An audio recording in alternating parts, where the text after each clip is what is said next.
Hey, I think we are live on Facebook as well. So good evening, everyone, and welcome to the Riverwood Conservancy's webinar series. Tonight we have Isabel Savransky presenting A World with Less Waste. My name is Stephanie Keeler. I'm the Community Program Coordinator at the Riverwood Conservancy. I hope everyone is having a wonderful evening. I want to say a huge thanks to Credit Valley Conservation for supporting our Discovery Community programs. Before we get started, I just want to mention that both virtual and in-person programs have been added to our events page on our website for the entire month of November. Anything in green is in-person and anything in yellow is virtual. So please register at the riverwoodconservancy.org/events. If you are a member of the Riverwood Conservancy, our community discovery events are now free or at a discounted price. Individual members are $35, seniors are $25, and families are $50. And if you would like to support us in continuing these free live webinars, please consider donating at the riverwoodconservancy.org/donate. Any small contribution makes a huge difference to us. And before we get to our wonderful speaker this evening, the Riverwood Conservancy would like to acknowledge that the land on which we operate is the territory of the Mississaugas of the Credit First Nation and the traditional homeland of the Anishinaabe, Wendat, and Haudenosaunee nations. This territory is covered by the Upper Canada Treaties and is within the lands protected by the Dish with One Spoon Wampum Agreement. Today, this place is still home to many First Nations, Métis, and Inuit people, and we are so grateful to have the opportunity to live and work on this land. And tonight we have Isabel Savransky. Izzy's passion for sustainability began in 2018 when Izzy and her friends started a zero waste club at the University of Guelph. Izzy currently works for the Toronto Wildlife Centre as an animal rehabber, and in her free time, she likes to go biking, cook plant-based meals, and hang out with her hedgehog, Huggy.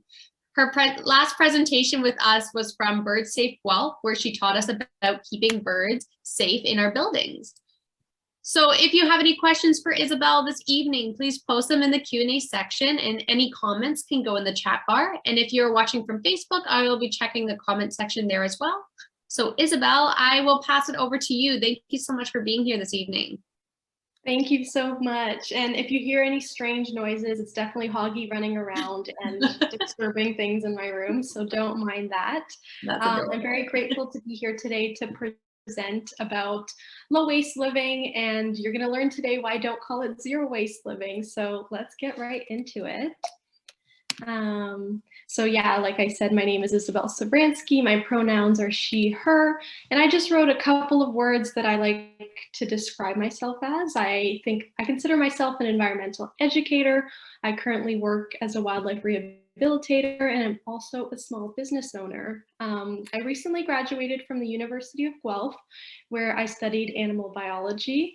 And my original intention was actually to go to vet school. That was kind of what I was set on. But if any of you have ever been to the University of Guelph or just the city in general, you'll know that it's a very eco-conscious, environmentally sustainable community. And just being around that many people and all the organizations on campus that are so environmentally focused, I kind of decided to switch my career path and focus more on working in conservation, focusing on environmental stewardship, and those sorts of things.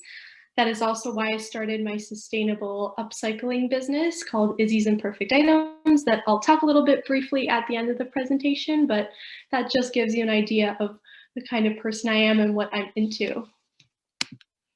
So for today's presentation, I'm just going to preface that I'm going to read everything that's on the slide just to be accessible to everyone. And so some of the points that I'm going to be talking about include why the term zero waste isn't useful, how we can incorporate an intersectional lens into our environmental activism, the sustainability for the holidays, changing the way you look at waste, upcycling, a few final remarks, including talking about my small business. And then I'm really looking forward to a little bit of a discussion and Q&A at the end, where hopefully we can just chat about things that we have learned on our journeys to being more zero waste or sustainable, because I think that's how you learn best, is from hearing how other people have done it. And to start us off, I have a question that I'd love people to either comment on Facebook or write directly into the Zoom. And the question is, what do you think of when you think of the term zero waste? Maybe you haven't heard of it before, or maybe you have. I just kind of wanted to get an idea of what sorts of emotions or feelings you have toward this word, if anyone has any. And if not, that's totally fine because I have plenty to say about it, but I can go first. I can say that zero waste is kind of, to me, when I think of that word, I really think of sustainability, sort of simple living, like a super clean green palette. That's kind of what my presentation looks like. It looks like the word zero waste, like all the neutral colors and the natural earthy tones. That's what I think of. Oh, and I just realized I wasn't reading the chat before, but somebody said having a small footprint. And yeah, I agree. That's what I think of when I think of zero waste living. Some other maybe pictures that come up in your mind could be some of the things I have on the screen here. So my first picture that you see is a bunch of reusable silver straws that have really become popular in the zero waste community. We have some metal tiffins that are like reusable containers, also big in the zero waste community. And then we have a bunch of reusable products such as a glass like bottle sprayer. We have a mason jar. We have reusable bamboo cutlery, toothbrushes. And I just kind of wanted to debunk this sort of image of like zero waste being the perfect way to be an environmentalist and the perfect way to be sustainable. So with the straws, I'm sure many of us have probably seen the sea turtle that had a plastic straw pulled out of its nose. That was very popular and very, gruesome, problematic for a lot of people. And that's kind of when the whole ban straws movement became like no more plastic straws. And the issue with that is that metal straws are actually not accessible for everyone. Some people actually require plastic straws. And so we can't eliminate a certain thing entirely if some other people need to use it. So that's kind of an issue. Another issue is that maybe people can just not use straws in general because it still takes resources to create these metal straws. The best option is probably to just use what you have or use what you can. My issue with the tiffins as well is, when I went zero waste, I went out and like bought all these metal tiffins because I thought that was what was going to make me that sustainable. And then I realized I have glass jars at home and I have plastic containers that yeah, they're plastic, but I already own them. So I might as well make use of them. And I'm just going to pause because I see a couple of things in the chat that I'm hoping to read as well. Yeah, exactly, Mildred. No garbage really possible? That's what we're going to chat about. Exactly, reusing items. Sorry, I'm just going to go back. And then my final image, I just wanted to talk about the bamboo cutlery and the bamboo toothbrush. The cutlery, everyone probably owns cutlery at home. If you just wrap that up in like a reusable cloth, there you go, you can take it to go. So it's more so looking at what kind of items can you bring with you instead of going out and purchasing a new item. That's what I think we need to lean more towards rather than buying all these beautifully made products that may have not been made as sustainably, even if their intention has been for using it sustainably. The other sort of issue with the zero waste movement that I've noticed is if you just look up the word zero waste person, if you look up the word zero waste lifestyle, these are the images you often see. So on the screen, we have little mason jars full of trash. We also have mainly white women. And so that's the reality of it, that a lot of white women were kind of the face of this movement, whereas that was excluding a lot of different cultures and people that actually had these practices and practiced them before zero waste was even a thing. And that's another really important topic I just wanted to touch on before we get further in, is why we need an intersectional zero waste movement. So as I was saying, a lot of indigenous peoples as well as BIPOC people created a lot of the theology behind zero waste. And so we just want to respect that it came from those creators as well as uplifting them. Some of the advice I've seen, might be like, oh, don't buy conditioner anymore because It's not like you don't need conditioner, you can survive without it.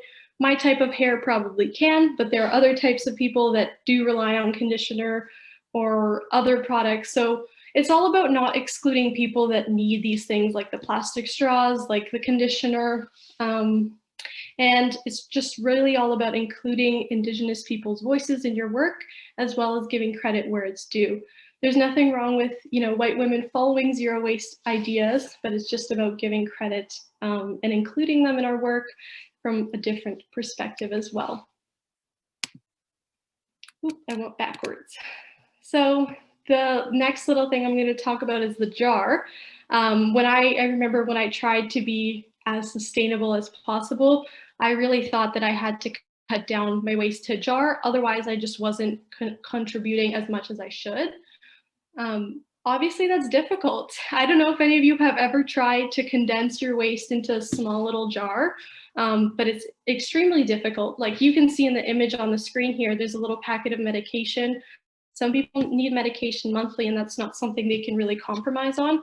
So the idea of a waste jar can really exclude a lot of people. And maybe if someone's waste jar is a waste bucket or like a big garbage bag a week, and that's just what they can do, I think we need to be more open and accepting that trying our best is really the best way. Like, just like the quote on the screen says, we don't need a handful of people doing zero waste perfectly. We need millions of people doing it imperfectly. And that was said by a zero waste chef named Anne-Marie Bono. And she is amazing. If you ever check her out on social media, I'm pretty sure she has a website as well. She has lots of great blog posts all about this sort of stuff, about the zero waste jars and how they're not really all that possible. And so, as I was saying earlier, the zero waste movement takes a lot of inspiration from cultures, and the low waste lifestyle is inspired by lots of different cultures that have been doing these things for many years. One of the examples I want to bring up is on the screen. There's an image of a box that is wrapped in the nice cloth fabric. And what this is called is Furoshiki. Not sure if any of you have heard about it before, but it's just a method. It's originated from Japan, and it's a method of wrapping gifts in reusable wrapping cloth so that it can be used onward. And just picturing, see coming up, if the amount of people that use like single-use wrapping paper actually switch to like a cloth, and then the next year after that, if we used the cloth again and again, I think that would just save so much garbage. And you'll learn pretty soon. I'm going to give you some scary facts about the holiday waste. It might be a good idea to incorporate that. Another thing in Japan that I thought was particularly interesting was their extensive garbage collection. So I watched a YouTube video recently, and it talked about how they have garbage collection every week. So you really have to stay on top of it. I know sometimes in my neighborhood it's done once a week, so sometimes we have to like rush and get everything together, but they have it every single day, and all of their recyclables are sorted in a way. So it's like the glasses together, cardboard, paper, it's all sorted accordingly. And I think that's a really interesting idea that would be nice to be implemented in Canada as well. In India, one of the things I found was they use neem twigs, which are kind of twigs that you chew around, and they work really well as a toothbrush, and they're compostable. And then, as I was saying earlier about the metal tiffins, I think those were actually inspired by India because they use those kind of tiffins for reusable delivery boxes. And I thought that was a neat idea because most of the delivery we see here in our neighborhood is just the single-use containers. And it would be nice to shift over to that. And then just many other cultures have zero waste ideas that are not labeled as zero waste, but it's just a way like that the culture does it. So for example, leftovers, not, wasting leftovers, preventing food waste, and upcycling things. Many different people know how to sew and fix their own seams, and that in a way is being low waste and being sustainable without maybe even recognizing it. And so whether you celebrate Christmas or not, I feel like a lot of us do feel like there is pressure around the holidays to show your appreciation for others by getting people things. I don't celebrate the Catholic Christmas on December 25th. I am Russian Orthodox, although not super religious, but my Christmas would be January 7th. However, since I've lived in Canada for over 15 years now, we've kind of just adapted to doing things around the 25th because it's easier with everyone's work schedules. People mainly don't work then, and it just kind of made sense for our family. And it's tough to decide whether like people have decided to give gifts because we've been pressured by society or we just choose to like show our gratitude for others specifically during the holidays. But I just wanted to note some things that I've noticed. It's November 2nd, but since October 31st, since Halloween, I've really noticed the switch of like the targeted advertising that I've seen. So as I've written on the screen, November 1st often ensues immediate targeted advertising, which tells people that you need this. I don't know how many, if you have seen these, but I've seen about 5 Old Navy commercials trying to sell me pajamas. I have plenty of pajamas. I usually just use random shirts for pajamas. So I definitely don't need that. But the way these commercials are made tell us that, oh, you should get this product. Even if you don't need it, like it'll be nice. That's kind of like the background messaging behind it. They send a lot of deals, a lot of promotions. Hurry and buy this now. Don't wait or it'll be too late. So right as, you know, one holiday ends, Halloween is over, it's already being sent our way. There's the Black Friday mania, the Boxing Day mania, and the overall pressure of buying everyone you know a materialistic gift. I don't really see many advertisements for experiences or for not gifts that are like physical things, which is pretty interesting because everyone is just trying to sell an item. And so I know Halloween is over, but I wanted to send some scary holiday waste facts your way just to get you thinking about how wasteful the holidays can really be. So on average, Americans produce 25% more waste during the holiday season. This can include food waste, gift packaging waste, Christmas tree waste, and more CO2 emissions from more transportation. People are flying all over the country, especially this year. I'm sure people will start flying more because, you know, things are becoming more open. Christmas trees, I'm not sure. We typically have a plastic one that we reuse every year, but I'm not sure how people dispose of the regular ones. I would recommend donating them to a wildlife center, but many people just leave them out for the garbage collection. Not sure how they get composted. They're very large. That would be interesting to look into, but it's overall just a lot of waste. Another fact is that 2.65 billion Christmas cards are thrown out every year in the United States alone.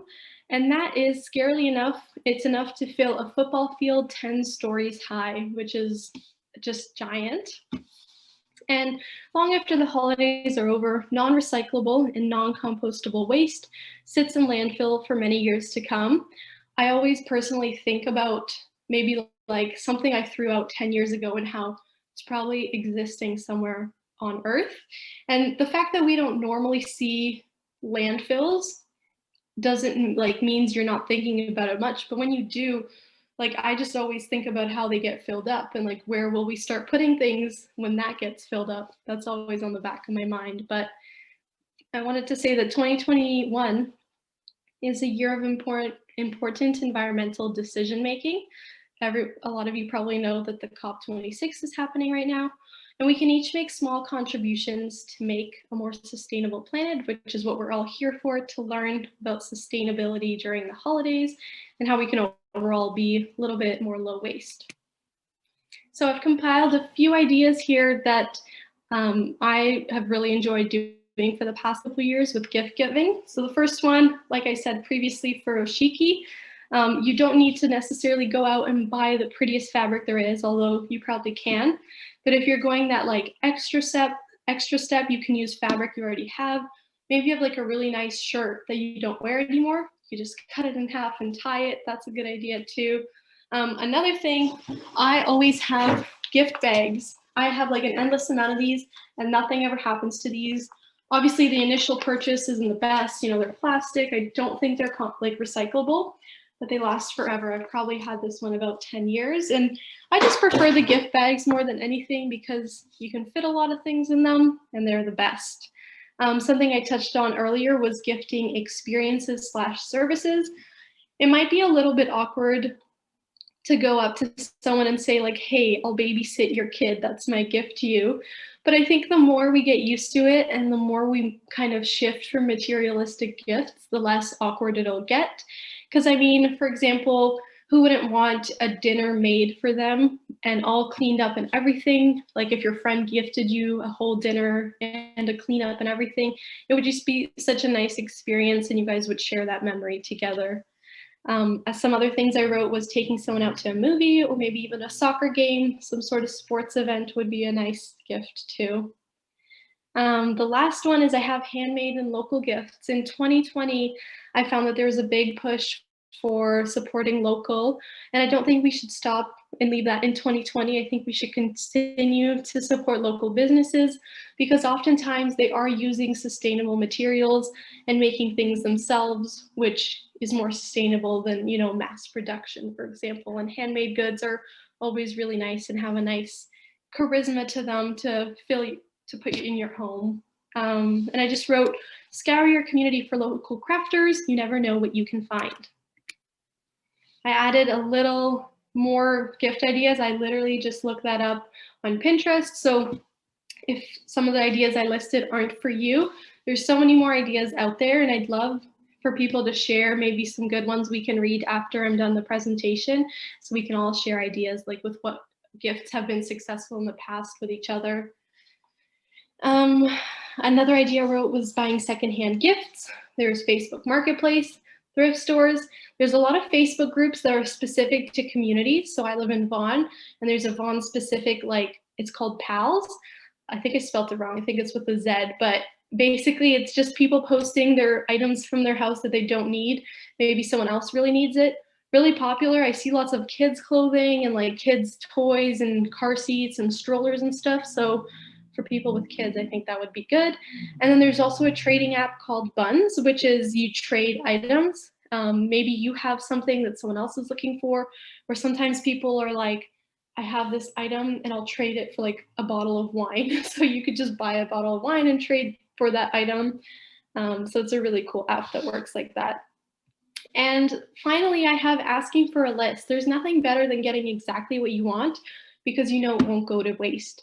So I think it's not a bad idea to just ask people what they want. For example, I want some sandals and hiking boots and stuff for Christmas, and maybe some of my friends wouldn't think of getting me that, but now that I've given them the idea, I think it'll be more useful than if I got something I wouldn't use, even if it's not like the most sustainable gift ever, for example. And from my little image that I posted here, my favorite highlights are the Uber gift card, especially for people that commute, maybe don't have a car, use Uber a lot. That's like such a useful gift. I really like the Costco membership for young adults that are maybe moving out on their own for the first time. And the Netflix and like the Amazon Prime subscriptions for people that maybe don't have Netflix yet. I don't have Netflix. If someone wants to get me that, I might actually add that to my list. It's a good idea. Yeah, and so I wanted to also incorporate that obviously not everyone just celebrates Christmas. There's Hanukkah and Kwanzaa, but there is a gift giving aspect to those holidays as well. Some ideas that I'm including for those holidays are burning clean candles, buying decorations that will last you for many seasons to come, and replacing materialistic gifts with experiences or adventures. And then some other ideas are sending e-cards, making your own decorations, and finding secondhand books to gift children. Also just thought of one I didn't add.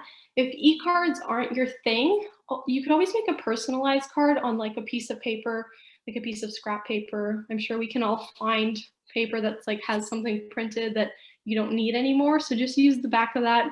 You can make it really cute and personalized. And I think that's kind of like a nice special touch. So overall, I kind of just want to promote the idea of changing your relationship with trash and maybe not viewing it so much as trash, because we all know the quote, one man's trash is another man's treasure. And so not everything that is broken should be destined for the landfill. So with that quote, I want you to think about maybe the last time you threw something out because it didn't work. I think I was decluttering the other day and I had like a 3D printed little model that was broken and I just tossed it, but I'm gonna use it for this example maybe, or maybe I think we'll use a coffee machine for an example. Imagine you had a coffee machine that didn't work and you just kind of threw it out because no one wants a broken coffee machine, right? Wrong. There are actually repair cafes in many different cities across Ontario. I know there's definitely one in Toronto, definitely one in Guelph as well.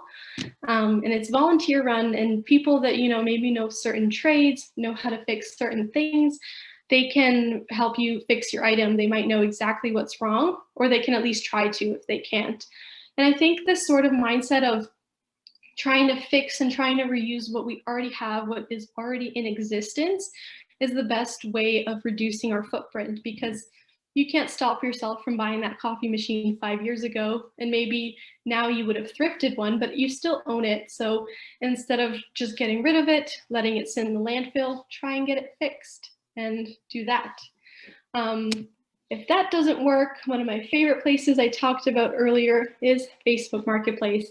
I did Mississauga because the Riverwood Conservancy is based out of Mississauga. I'm not sure where most of you are from, but it's a pretty central location. And I just looked up coffee machine, found so many results. There's so many different kinds. And I mean, they look in pretty good shape. You can find some really good deals on Facebook Marketplace. Even just driving around on nice streets with curbs, a lot of people just put stuff out. You could do that as well. It's just all about getting away from that instant, urgent, like I need something, I'm just going to go directly to Walmart or to Amazon to get it.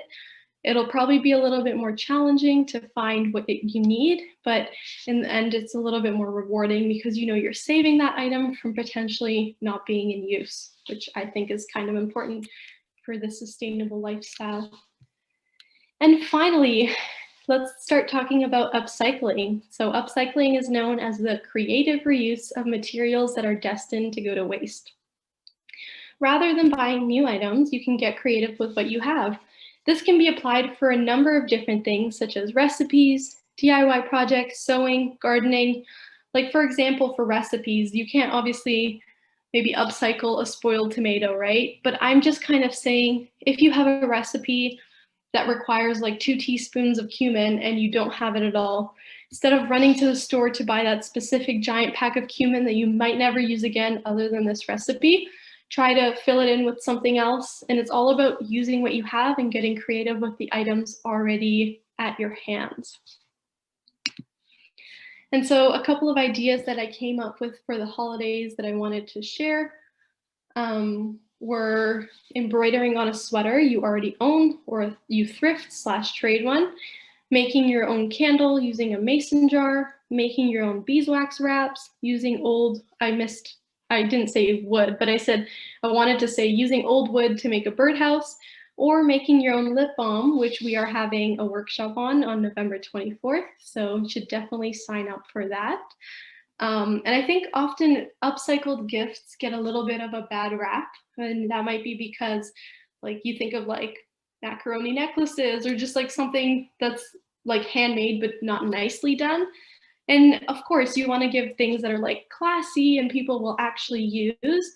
And you can definitely do that with limited skills. And if you maybe don't have the skills, you can always find someone on Etsy or a crafter in your local Facebook group, and you can work with them to use what you have. And you can go to like a workshop, just like the one we're doing. There's always ways of teaching yourself how to make new things. And I think the most valuable aspect is that, you know, if I wanted to buy something for someone on Amazon, it would probably take me less than 5 minutes. If I wanted to embroider a sweater and then make holes accidentally and then turn those holes into flowers and all this stuff, speaking from personal experience, it took like 3 hours. The time spent on that item is invaluable. And I think the person on the receiving end of the gift will definitely see that and appreciate it as well. And when the holidays are over, because every year they come to an end and then it's January and February, you can still continue to live a low waste lifestyle. And no, you are not obligated to buy a reusable straw. A couple of my favorite just lifestyle habits that I like to follow throughout the whole year. I wrote them up on the board, and I want to continue integrate sustainable lifestyle choices into your life. So the first one I wrote was to join/start a community lending program. Again, I know Toronto and Guelph have a lending tool library. And so, for example, if you're doing some sort of project, if you're upcycling for the holidays and you need a hot glue gun, you can definitely go to Dollarama and buy one for maybe under $5. But when are you really ever going to use that again? These sorts of lending programs allow you to have the flexibility of using different materials, for different projects, and you can share them with the community. So instead of 40 houses in the neighborhood, each having their own hot glue gun that they only use maybe 2 times a year, you can just have a few centralized ones that everyone can share. And sharing, I think, is kind of the future of the world, rather than putting all this energy and effort into producing a big amount of items. It's just more sustainable to produce less and share more. Another one of my tips is to buy food in bulk or package free. In Toronto, there are lots of stores such as Bear Market, Unbox Market. I can write these all down if any of you wanted to visit them.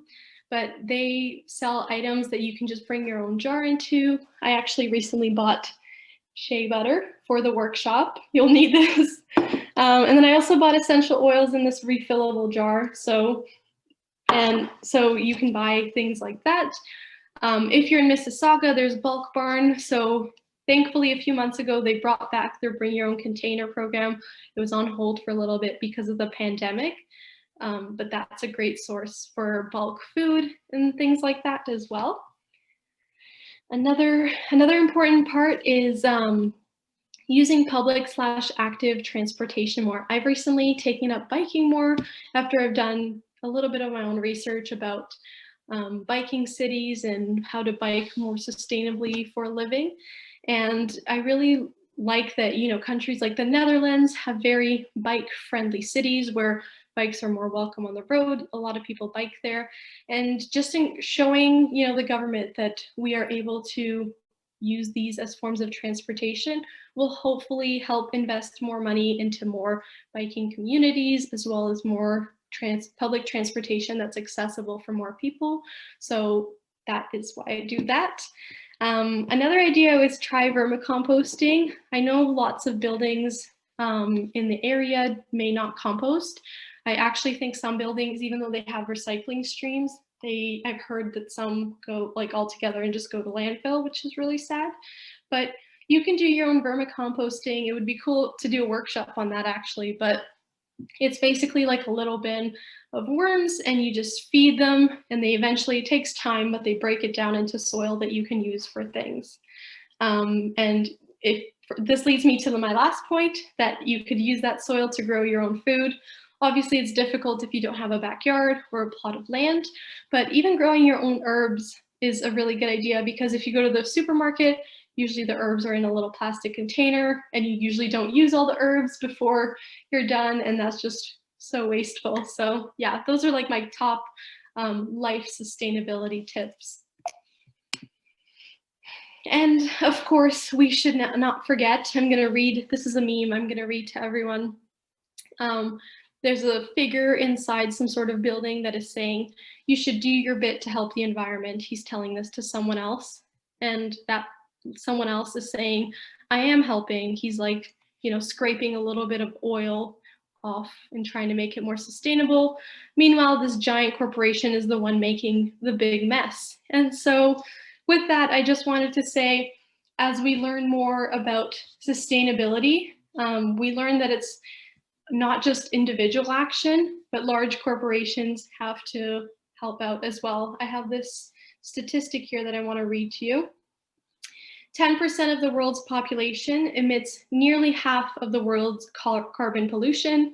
The top 1% of income earners around the world, a group that includes 70 million people, account for 15% of emissions, which is more than the 3.5 billion people in the bottom 50%.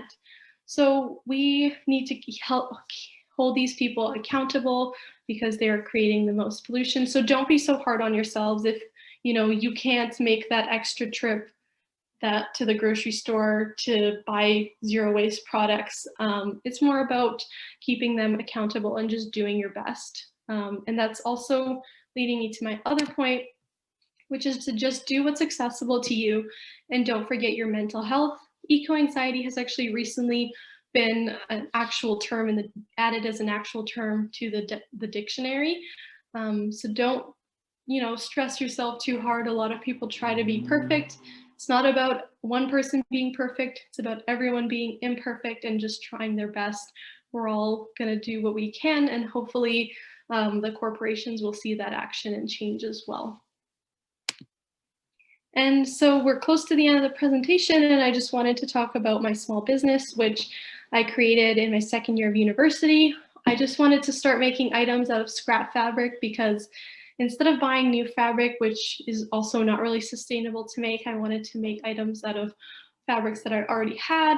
I thrifted, people donated to me, and I have so much fabric. So people definitely always have clothes and things they're getting rid of.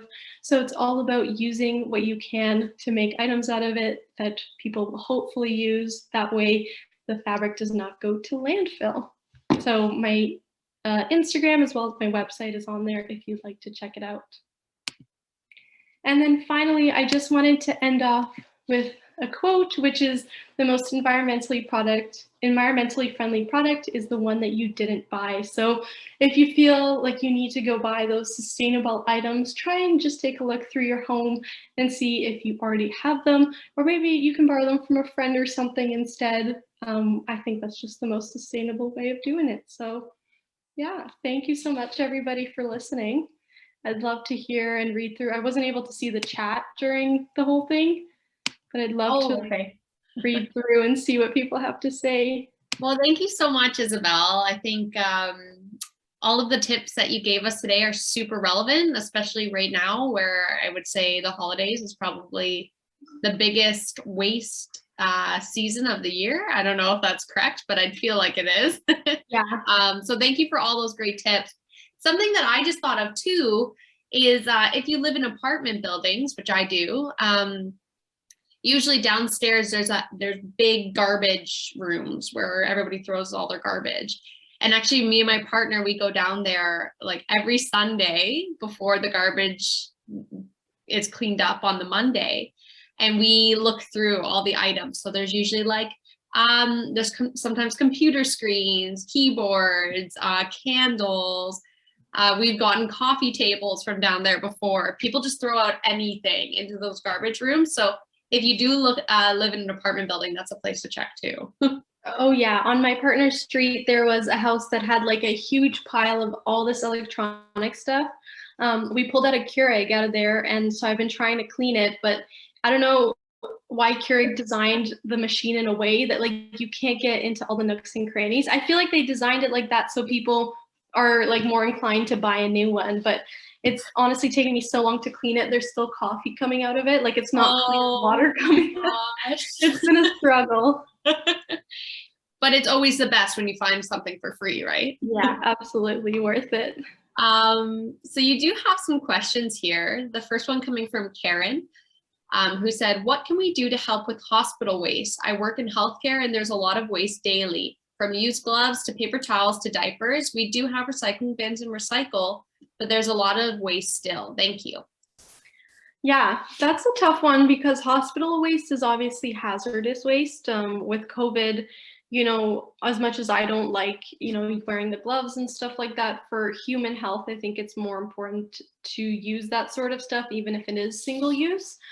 I think there could be ways to potentially limit the garbage. I think what would be like the first step is probably talk to someone that works in like, I guess there's owners of hospitals, right? Like, or CEOs of hospitals. So probably talking to them and like the higher up department. It might be difficult to get them to change their mind because of COVID, but I would just personally, like, I would use reusable masks, that sort of thing. I know they're not permitted in hospitals. So this is a really tough one of like, what can and can't be allowed, because obviously personal safety is key. Yeah, but maybe there can be some sort of like TerraCycle box that you can recycle. I don't know, like I'm thinking of a few smaller things you could do, like, you know, gloves usually come in boxes. The boxes you could probably save and donate to like the Toronto Wildlife Center. We use the boxes for weighing patients and enrichment for Oh, patients. that's great. Yeah, like even if you're not able to actually reduce the waste of like the gloves and the masks and stuff, maybe like the boxes they come in, or donating unused ones that maybe are opened and for some reason can't be used. Yeah, that's all I got. It's a tough kind of category when it's hospital waste and medical. Yeah, that's a very specific example, I think, where it's kind of unavoidable, right? Because like you said, they're hazardous and they kind of have to use them. And they're not allowed to use those reusable masks and things like that. Yeah. But I guess one thing is also just making sure that it's properly disposed of is just a great way to reduce the amount of litter that's outside. Because I know at Riverwood, like when the pandemic hit, we were finding masks and gloves all over the ground, and that gets into the water and it doesn't break down, and it's just not great for the environment in general. So just as long as it's disposed properly, I feel like that might be the only real way to kind of go about that, right? One thing that brings me like up a point is if you're getting rid of the single-use masks, you can just tear the loops off so that like worst case scenario, if it doesn't make it to the garbage, it doesn't like strangle an animal or something. This goes with all waste. Like just cut stuff off. Like if you think, because like at the Wildlife Center workout, we often get like skunks with McFlurry lids. It's like very stereotypical, but yeah, skunks love the McFlurry lid. So anything that you think an animal will get stuck in, just best to cut it. That's at least sustainable by helping wildlife. Right. That's awesome. And we have a couple of volunteer opportunities at Riverwood too, where we do big garbage cleanups on site so that we avoid those kind of issues, because we've seen them on site as well. Yeah. There's another comment, more than a question. They said, not a question, however, I reuse all my saran wrap. I wash it, I roll it up in an empty paper towel, wash it 5 minutes, or throw it away and takes 5 million years to disintegrate. What do you choose? So that's a great comment too. Yeah, and a lot of people also use beeswax wrap, which is a similar idea. Like you can just wash off your beeswax wrap, and if it ever ends up like not sticky anymore, you can just melt more wax on top of it. And for like vegan people that may not use beeswax, there's actually vegan wax as well that like stores like Bear Market that I talked about sell. So yeah, there's a lot of different alternatives. I used to use the beeswax, but I'm kind of lazy, like because they don't go in the dishwasher, so I'll just use like containers instead. But it's a really good idea. That's awesome.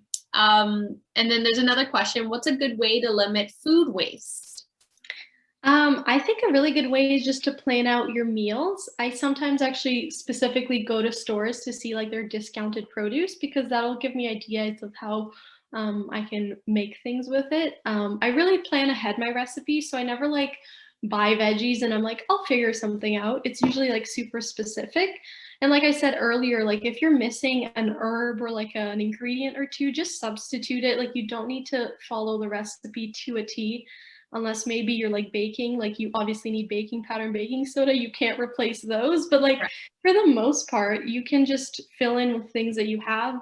If you're cooking, and I think, oh, this is a good tip. If you're like not sure what to cook, you have a bunch of veggies, like stir fry is always so easy. Like you can just fry up some veggies, eat those, and you're preventing your food from rotting. And just kind of maybe push the things that are going bad like up to the front of the fridge, and then like new food that you buy, put in the back. So it's kind of like a visual reminder for you to eat it.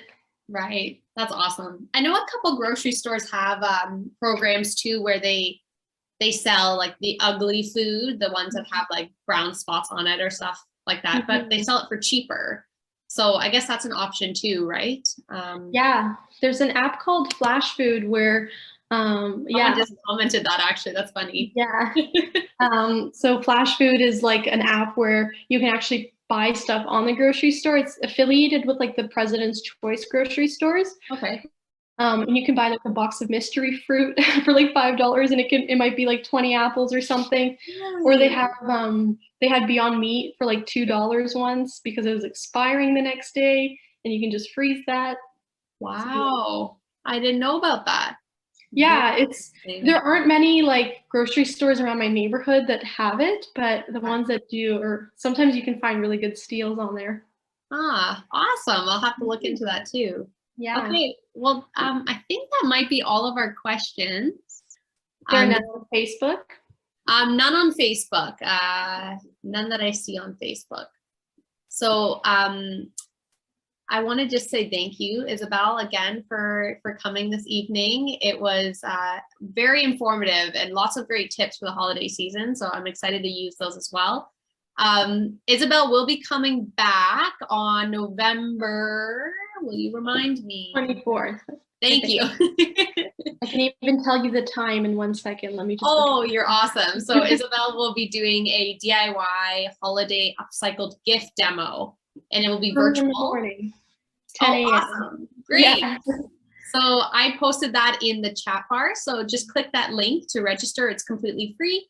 And she'll be going through how to make a lip balm as a gift option this year, which will be super awesome. So I'm excited to have you back for that, Isabel.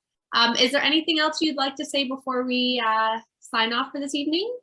I'm just really excited to make the lip balms. I'm really excited to use upcycled David's tea tins. If any of you have these, or like you can source them on Facebook Marketplace. That's where I got mine. So make sure to source your materials and you'll be ready with gifts a whole month in advance of Christmas. So excited. I was using those David tea tins for my earrings for a long time. Oh, to separate all my earrings into them because I never have a perfect container for earrings. So I thought that was great. That's a good idea too. Okay, well, that's awesome. Thank you so much, Isabel. We will see you in a couple weeks. And thank you everyone for joining us this evening. I hope you enjoyed and have a great week, everyone. Thank you. Bye. Bye.